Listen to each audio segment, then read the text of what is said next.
આગળ વાત કરીએ તો બનાસકાંઠાના દાંતીવાડા ખાતેથી મસમોટું અને વર્ષોથી બે રોકટોક ચાલતા માછીમારી કૌભાંડનો પોલીસ અને મત્સ્ય ઉદ્યોગના જોઈન્ટ દરોડામાં પર્દાફાશ થયો છે। આ વિસ્તારમાં વર્ષ 2008થી સરકારે માછલીઓ પકડવા પર જાહેરનામું બહાર પાડી પ્રતિબંધ મૂકેલો છે। જોકે કેટલાક નામચીન માછીમારી વ્યવસાય સાથે સંકળાયેલા લોકો આ સમગ્ર ડેમ વિસ્તારમાં અનેક વર્ષોથી કાયદાનો પ્રતિબંધ હોવા છતાં માછલીઓ પકડે છે અને મોટા પાયે વેચાણ કરી મહિને લાખોની રોકડી કરે છે। આ અનઅધિકૃત વેપારને સ્થાનિક પોલીસની રહેમ નજર તળે અને ડેમ અધિકારીઓની મિલીભગતથી ચલાવવામાં આવતો હતો। ત્યારે રામનગર ગામ નજીકના ડેમ વિસ્તારમાં પોલીસે બાતમીને આધારે દરોડો પાડ્યો હતો, જેમાં કેટલાક આરોપીઓ મુદ્દામાલ સાથે ઝડપાયા હતા। જેમાં ઝડપાયેલા એક આરોપીએ પોતાની ગુનાની કબૂલાત કરી આ માછલીઓ ઉત્તર પ્રદેશના ગોરખપુર મોકલતો હોવાનું જણાવ્યું હતું।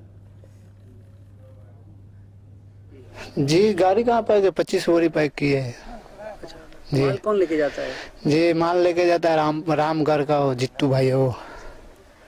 क्या भाव जाती है? जी ये तो 20 रुपए 25 रुपए किलो जाती है। गोरखपुर मच्छी जाता है। और आप ये काम करते हो तो कोई रोक टोक नहीं करते? जी हमको बुला के लाया तो रोक तो कौन, वो बोला कोई दिक्कत नहीं होगा, साहब लोग को पैसा दिया है, इसमें हो जाएगा काम, कोई दिक्कत नहीं होगा, यही, दूसरा कुछ बात नहीं है सर।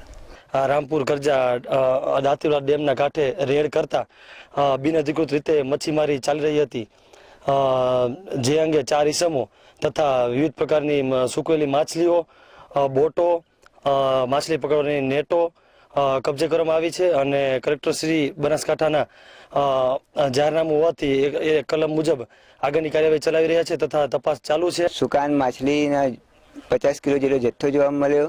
તો 4 માણસો જે રાજ્ય બહારના હતા એ બિનઅધિકૃત રીતે માછીમારી કરતા પકડાયા છે તથા આ 5 જેટલી બોટો જોવા મળેલ છે, જેનો અમે સરકારના નિયમ મુજબની આગળની કાર્યવાહી હાથ ધરશું।